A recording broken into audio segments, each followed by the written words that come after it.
శుక్లాంబరధరం విష్ణుం శశివర్ణం చతుర్భుజం ప్రసన్నవదనం ధ్యాయేత్ సర్వవిఘ్నోపశాంతయేత గజానన పద్మార్కం గజాననమహర్నిశమనేకదంతం భక్తానాం ఏకదంతముపాస్మహే. శాంతాకారం భుజగసేనం పద్మనాభం సురేశం విశ్వాకారం గగనసదృశం మేఘవర్ణం శుభాంగం లక్ష్మీకాంతం కమలనయనం యోగిహృజ్జానగమ్యం వందే విష్ణుం భోభయహరం సర్వలోకైకనాథం. గురుర్బ్రహ్మా గురుర్విష్ణు గురుర్దేవో మహేశ్వరः గురుర్సాక్షాత్ పరం బ్రహ్మ తస్మై శ్రీ గురవే నమః. ఈ ప్రేరణకు కారణమైనటువంటి గురుదేవులు బ్రహ్మశ్రీ చాగంటి కోటేశ్వరరావు గారి పాదపద్మాలకు సభక్తిపూర్వకంగా నమస్కరిస్తున్నాను.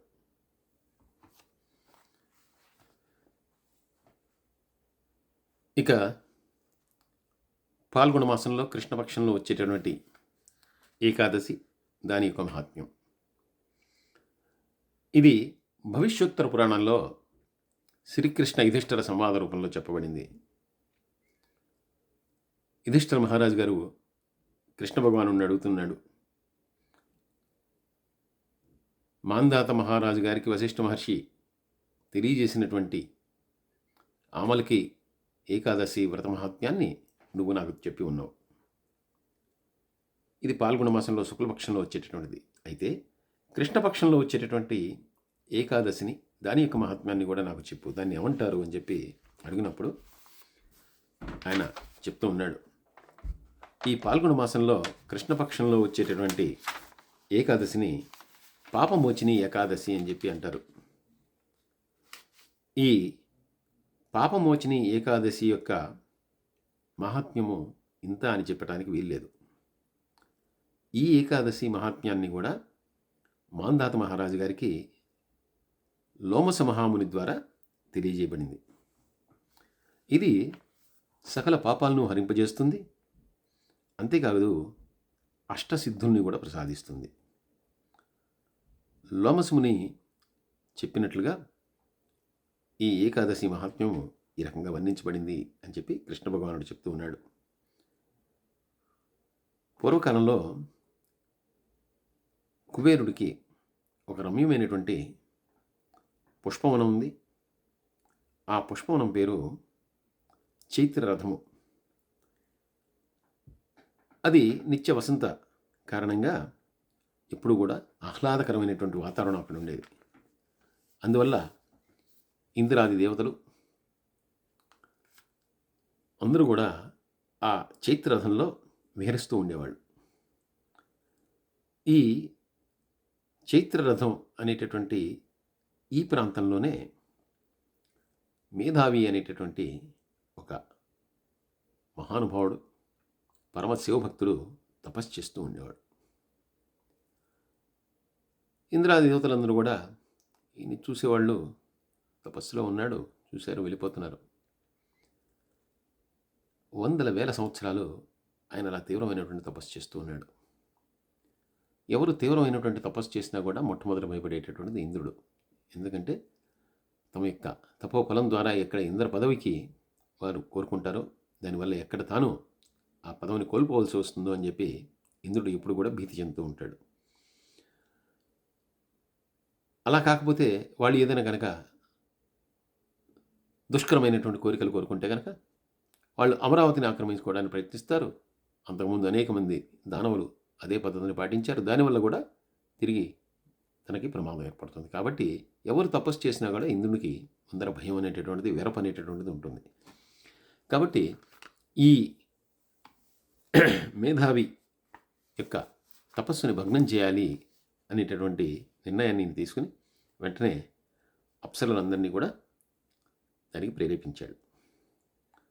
దాంతో అప్సరలందరూ కూడా ఈ మేధావి యొక్క తపస్సును భగ్నం చేయడానికి ప్రయత్నం చేశారు, కానీ వారి ప్రయత్నాలన్నీ కూడా విఫలమైనాయి. అయితే ఈ అప్సరల్లో ఉన్నటువంటి ఒక ఆమె మాత్రం ఏదో రకంగా ఈయన యొక్క తపస్సును భంగపరుస్తాను అని చెప్పి ఇంద్రుడికి వాగ్దానం చేసి, ఆవిడ ఈయన తపస్సుని భగ్నం చేయటానికి అని చెప్పి ఆవిడ కూడా ఈ మేధావి తపస్సు చేసుకునేటువంటి ప్రాంతంలోనే ఒక డేరాని ఏర్పరచుకొని అక్కడ అద్భుతమైనటువంటి తన గాత్రంతో అనేకమైనటువంటి మధుర గీతాలని ఆలపిస్తూ ఆ ప్రాంతంలోనే ఉంది. మన్మథుడు కూడా ఒకసారి ఈ మేధావిని, తపస్సు చేసుకున్నటువంటి మేధావిని, అలాగే అత్యంత సౌందర్యంతో ఉన్నటువంటి ఈ స్త్రీని చూశాడు. మన్మథుడికి అర్థమైంది, ఈ స్త్రీ ఇక్కడ కేవలం ఇంద్రుని చేత పంపబడి ఈ మేధావి యొక్క తపస్సుని భగ్నం చేయటానికి వచ్చింది అని చెప్పి. మన్మథుడికి కూడా కొంచెం శివుని మీద కోపం ఉంది. ఎందుకంటే అంతకుముందు శివుని యొక్క త్రినేత్ర అంటే 3వ నేత్రానికి మన్మథుడు భస్మీపటం అయిపోయాడు. ఇప్పుడు ఇక్కడ ఉన్నది శివభక్తుడు కాబట్టి ఈ స్త్రీకి తాను కూడా సహకరించి ఆ శివభక్తి తత్పరుడైనటువంటి ఆ మేధావి యొక్క తపస్సుని భగ్నం చేయడానికి తను కూడా ఎంతో కొంత ప్రయత్నం చేయాలి అని చెప్పి ఇతను కూడా నిర్ణయించుకుని వెంటనే ఈ మన్మథుడు ఈ మేధావిలో ప్రవేశించాడు. ఎప్పుడైతే మన్మథుడు ఈ మేధావిలో ప్రవేశించాడో వెంటనే మేధావి యొక్క శరీరం అంతా కూడా చాలా తేజవంతం అయిపోయింది. అద్భుతమైనటువంటి సౌందర్యం ఆయనకు వచ్చేసింది. అలాగే కొంచెం కామ వాంఛ కూడా రగిలింది. అదే సమయంలో అక్కడ ఉన్నటువంటి ఈ స్త్రీని చూశాడు. స్త్రీని చూసి ఆ స్త్రీ యొక్క సౌందర్యానికి ముగ్ధులైపోయి ఆవిడతోటి సంగమించాడు. ఇలా ఈ స్త్రీ కూడా తను ఏ కారణంతో అయితే అక్కడికి వచ్చిందో అది పూర్తవుతోంది. మేధావి తపస్సు అనేటటువంటిది భగ్నమైంది అని చెప్పి ఆవిడ కూడా ఆనందంగా ఆయనతో ఉంది. కొన్ని సంవత్సరాలు ఇలా వాళ్ళిద్దరు కూడా గడిపారు. ఎలాగూ ఈ ముని తన యొక్క తపస్సు నుండి పతనమైపోయాడు. తను వచ్చినటువంటి పని పూర్తయింది అని చెప్పి తెలుసుకున్నటువంటి ఈ అప్సరస, ఈమె పేరు మంజు ఘోష, ఈవిడ తిరిగి మళ్ళీ స్వర్గానికి వెళ్ళిపోవడానికి సిద్ధపడింది. కానీ చెప్పా పెట్టకుండా వెళ్తే మళ్ళీ కోపించి ఏం చేపిస్తాడో అనేటటువంటి భయంతో నేను ఇక బయలుదేరుతాను, చాలా కాలం నీతో గడిపాను, ఇంకా నేను వెళ్ళిపోతాను అని చెప్పి ఈవిడ అనుమతి తీసుకోవడానికి వెళ్ళింది. ఆయన అన్నాడు, నిన్న సాయంత్రమే కదా వచ్చావు, ఒక్క పూటలోనే వెళ్ళిపోతానంటావేంటి, ఇంకొన్ని రోజులు నా దగ్గర ఉండు అని చెప్పి అన్నాడు.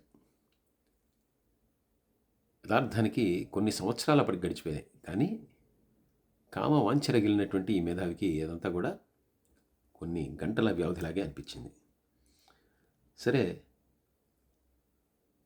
ముని అనుమతి ఇవ్వలేదు కాబట్టి ఆవిడ మళ్ళీ అక్కడే ఉండిపోయింది. ఇలా మళ్ళీ 57 సంవత్సరాల 9 నెలల పాటు మళ్ళీ ఆయనతో కలిసి ఉంది. మళ్ళీ తిరిగి ఒకసారి చాలా సంవత్సరాలు అయిపోయాయి, ఇక నేను వెళ్తాను అని చెప్పి మళ్ళీ అడిగింది.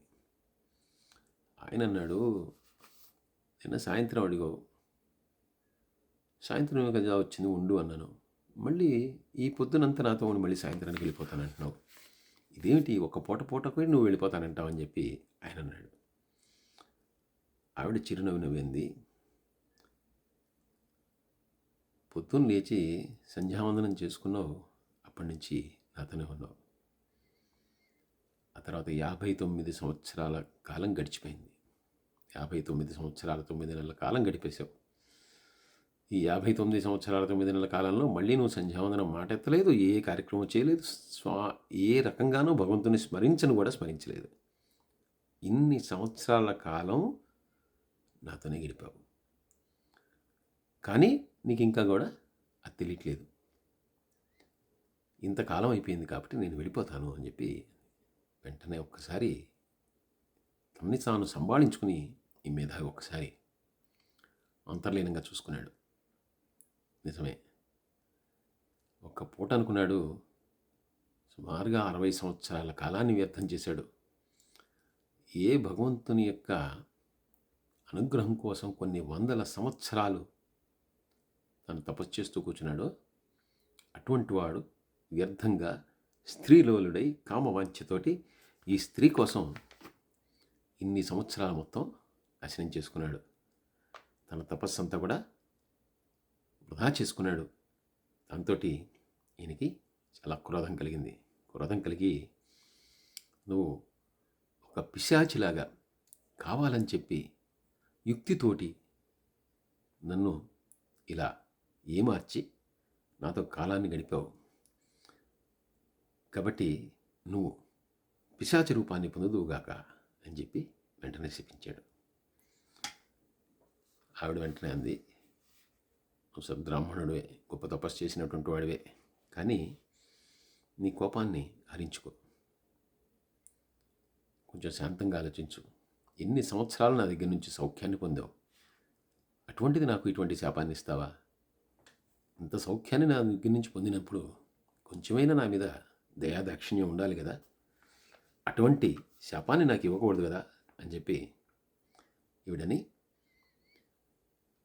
ఆయన అన్నాడు, ఇచ్చేశాను, నీకు ఇచ్చినటువంటి శాపంతో కొంచెం గొప్ప మిగిలినటువంటి ఆతపోఫలం కూడా పోయింది. ఇంకా ఇప్పుడు నా దగ్గర ఏమీ లేదు, కాబట్టి శాపాన్ని వెనక్కి తీసుకోలేను, ఏమీ చేయలేను, కాబట్టి నువ్వు శాపాన్ని అనుభవించాల్సిందే అన్నాడు.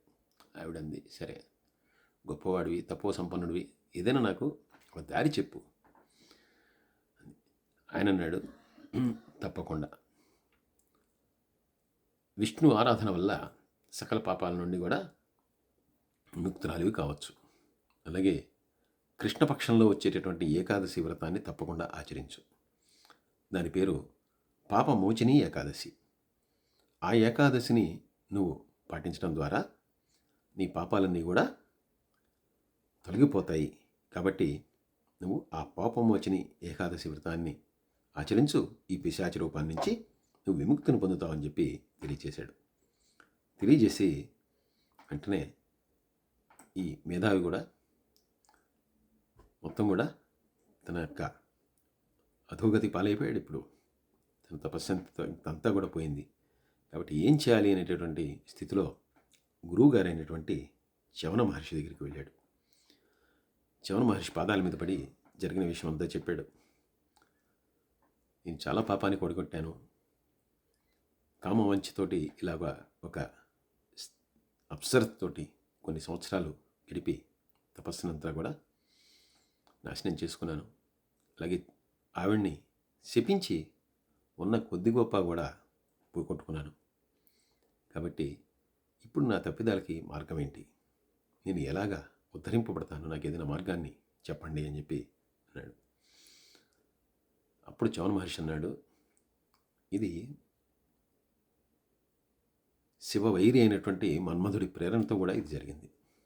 కాబట్టి విధిలికి దాన్ని ఎవరు కూడా తప్పించలేరు. అయితే నువ్వు పిశాచి రూపం పొందినటువంటి ఆ స్త్రీకే నువ్వు సలహా ఇచ్చావు కదా, దాన్ని నీకు కూడా అన్వయించుకో. నువ్వు కూడా ఆ పాపమోచిని ఏకాదశి వ్రతాన్ని పాటించు, తప్పకుండా నీ పాపాలన్నీ కూడా నశిస్తాయి, నువ్వు కూడా ఉద్ధతిని పొందుతావు అని చెప్పి తెలియచేసి ఆ చవన మహర్షి ఇతన్ని ఓదార్చి పంపించేశాడు.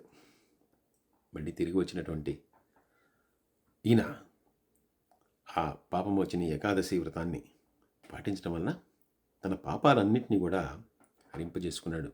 అలాగే మంజుఘోష కూడా పాపమోచిని వ్రతాన్ని పాటించి ఆ ఏకాదశి వ్రత పాలన వలన ఆవిడ కూడా తన యొక్క పిశాచి రూపాన్ని ఆవిడ పోగొట్టుకుని ఆవిడ తిరిగి స్వర్గలోకాన్ని చేరుకుంది.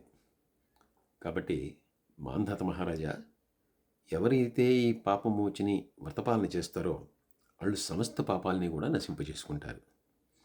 అంతేకాదు, ఈ పాపమోచిని ఏకాదశి వ్రత మహాత్మ్యాన్ని వినటం వలన, చదవటం వలన సహస్ర గోదాన ఫలితం కలుగుతుంది. అంతేకాకుండా బ్రహ్మహత్యా పాతకము, భ్రూణహత్యా పాతకము, మధిరాపాన పాతకము, గురుపత్ని సంగమ పాతకము వంటి మహాపాపాలన్నీ కూడా ఈ ఏకాదశి వ్రతం వల్ల ప్రక్షాళింపబడతాయి. అటువంటి మహిమాన్వితమైనటువంటిది, శక్తివంతమైనటువంటిది ఈ పాపమోచిని ఏకాదశి వ్రతము అని చెప్పి మాంధాత మహారాజుకి లోమస మహాముని చెప్తూ ఉన్నాడు అని చెప్పి యుధిష్ఠిరుడికి శ్రీకృష్ణ భగవానుడు తెలియజేస్తూ ఉన్నాడు. సర్వే జనా సుఖినో భవంతు, సమస్త లోకా సుఖినో భవంతు. స్వస్తి.